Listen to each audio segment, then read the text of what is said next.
This is the tale of the Matsuyama Mirror. A long time ago, there lived in a quiet spot a young man and his wife. They had one child, a little daughter, whom they both loved with all their hearts.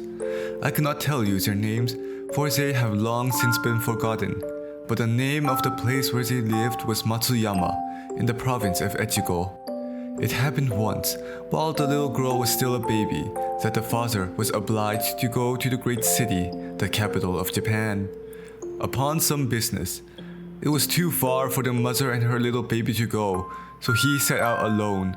After bidding them goodbye and promising to bring them home some pretty presents, the mother had never been farther from home than the next village, and she could not help but being a little frightened at the thought of her husband taking such a long journey. And yet, she was a little proud too, for he was the first man in all the countryside who had been to the big town where the king and his great lords lived, and where there were so many beautiful and curious things to be seen. At last, the time came when she might expect her husband back, so she dressed the baby in its best clothes and herself put on a pretty blue dress which she knew her husband liked. You may fancy how glad this good wife was to see him come home safe and sound, and how the little girl clapped her hands and laughed with delight when she saw the pretty toys her father brought home for her. He had much to tell of all the wonderful things he had seen upon the journey, and in the town itself. "I've brought you a very pretty thing," said he to his wife. "It is called a mirror. Look and tell me what you see inside." He gave her a plain white wooden box, in which, when she had opened it, she found a round piece of metal. One side was white, like frosted silver, and ornamented with raised figures of birds and flowers. The other was bright as the clearest crystal. Into it, the young mother looked with delight and astonishment, for, from its depths, was looking at her with parted lips and bright eyes, a smiling happy face. "What do you see?" again asked the husband, pleased at her astonishment and glad to show that he had learned something while he had been away. "I see a pretty woman looking at me, and she moves her lips as if she was speaking, and dear me, how odd!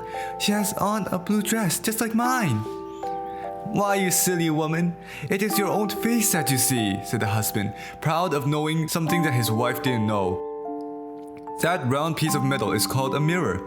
In the town everybody has one, although we have not seen them in this country place before." The wife was charmed with her present, and for a few days could not look into the mirror often enough, for you must remember that this was the first time she had seen a mirror, so, of course, it was the first time she had ever seen the reflection of her own pretty face.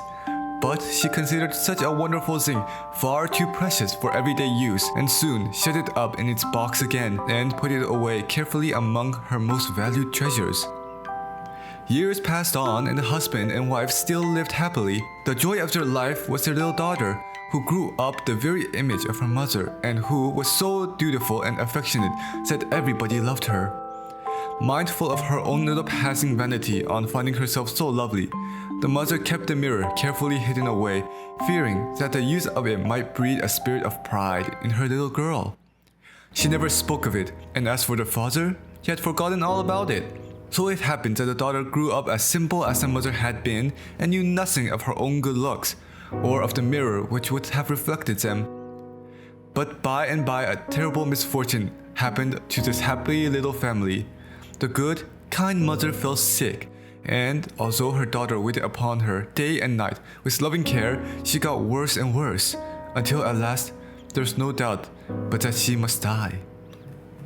When she found that she must so soon leave her husband and child, the poor woman felt very sorrowful, grieving for those she was going to leave behind, and most of all for her little daughter.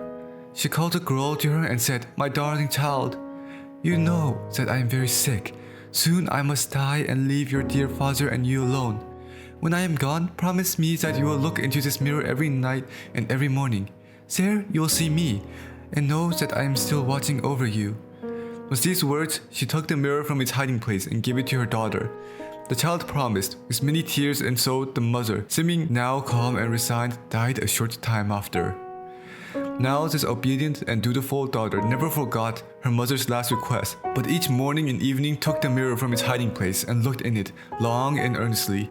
There she saw the bright and smiling vision of her lost mother, not pale and sickly as in her last days, but the beautiful young mother of long ago. To her at the night she told the story of the trials and difficulties of the day. To her in the morning she looked for sympathy and encouragement in whatever might be in store for her.